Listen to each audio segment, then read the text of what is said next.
நல்ல காரசாரமா டேஸ்ட்டான கடப்பா கார சட்னி எப்படி செய்யலாம்னு பார்க்கலாம். இது செய்றது ரொம்பவே சிம்பிள் தான். ஈஸியா சீக்கிரத்தில செஞ்சிடலாம். இட்லி, தோசைக்கு ஒரு அட்டகாசமான காம்பினேஷனா இருக்கும். ஃபர்ஸ்ட் இதுக்கு நான் ஒரு மிக்ஸி ஜார்ல 5 வரமிளகா, கூடவே 10 பல் பூண்டு, ஒரு சின்ன நெல்லிக்காய் அளவுக்கு புளி, தேவையான அளவு கல்லுப்பு இது எல்லாத்தையும் நல்லா கோர்ஸா அரைச்சு எடுத்துக்கலாம். இப்ப இதில 10லேருந்து 15 சின்ன வெங்காயம் எல்லாத்தையும் போட்டு நல்லா அரைச்சு எடுத்துக்கலாம்.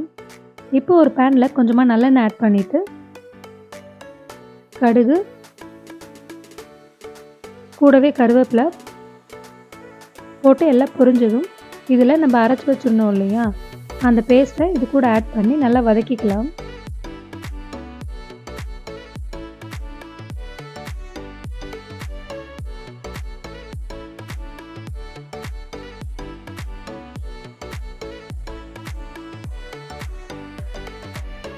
கொஞ்சமா வதக்குனதுக்கப்புறம், இது கூடவே நான் பெரிய சைஸ் தக்காளி ஒண்ண மிக்ஸியில பேஸ்ட்டா அரைச்சு வச்சிருக்கேன். அதையும் இது கூட ஆட் பண்ணி நல்லா கலந்துக்கலாம்.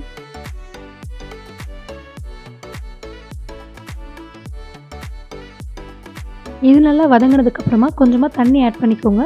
கூட தேவைப்பட்டா உப்பு ஆட் பண்ணிக்கோங்க.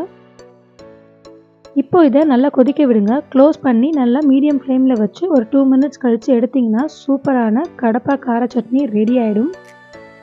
பாருங்க பார்க்கவே ரொம்ப சூப்பரா இருக்கு. டேஸ்ட்டும் அட்டகாசமா இருக்கும். நீங்களும் கண்டிப்பா ட்ரை பண்ணுங்க. பிடிச்சா லைக் அண்ட் கமெண்ட் பண்ணுங்க. ஃப்ரெண்ட்ஸ் அண்ட் ஃபேமிலிக்கு ஷேர் பண்ண மறக்காதீங்க. நம்ம சேனலை சப்ஸ்கிரைப் பண்ணவும் மறக்காதீங்க.